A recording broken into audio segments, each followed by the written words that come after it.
Mr. Sherlock Holmes. Welcome, Count Dracula. He was dressed entirely in black, his only concession to color being the silver crook of a massive black cane he carried in one talon-like hand. His face was elongated and high-browed, tilted upwards in the manner of a member of a long and noble line, and pale almost to the point of translucence. His eyes glowed like smouldering embers beneath a pair of brows so wild and bushy that they almost met above the arch of his nose. The unruly shock of hair that topped his high-domed head was jet black, with a single streak of steely grey shooting up from the center of the ragged widower's peak. But it was his teeth, the dagger-sharp canine teeth peering out between bright red lips that held my attention. They were the fangs of a predator. Yes, I am Dracula. But how... That mirror on the wall. It reflects only an open door. Mirrors. I detest mirrors. But you are indeed observant, and I am honored to make your acquaintance, sir. Even in the country of my birth, we have been fortunate enough to read of your marvelous exploits against the English criminal. No, you flatter me, Count. Your reputation precedes you as well. Perhaps you would care to join my colleague and myself in some whiskey. What's in a glass? Thank you. I do not drink alcoholic beverages. The hours of the night are few, and I have much to do before morning. I will state my business, and then you will be rid of me.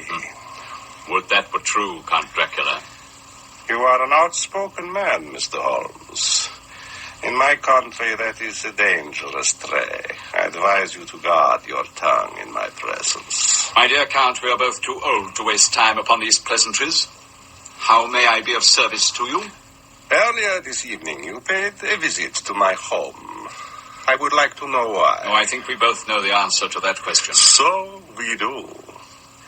When I learned that it was you who had invaded my Purfleet residence, I realized that my activities in England had attracted your professional interest, an interest which I can hardly afford at this stage of my operations. I am here to ask you to abandon your investigations before they do real harm. If that is your purpose, then I'm afraid that you have come here for nothing. I am a wealthy man, Mr. Holmes. I promise you that you will not regret having granted me this one favor. I urge you to consider what I ask. You think that you have faced all the terrors that the world has to offer, Mr. Holmes, but you have barely scratched the surface. Jonathan Harker was driven mad by but a few of the myriad forces at our mine to command. He was fortunate. Even as we stand here, those forces are gathering, responding to my unspoken instructions with but one purpose in mind: to destroy all obstacles which stand in my path. From icy graves they arise, from gallows and tombs, for all that die are my agents. They are the army of the dead. How may one mortal expect to triumph over such an enemy? Your tales are wasted on me, Count Dracula.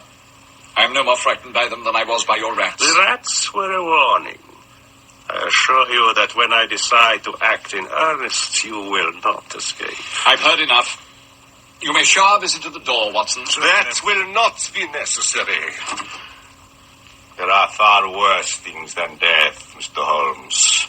Persist, and I promise that you will find out what I mean.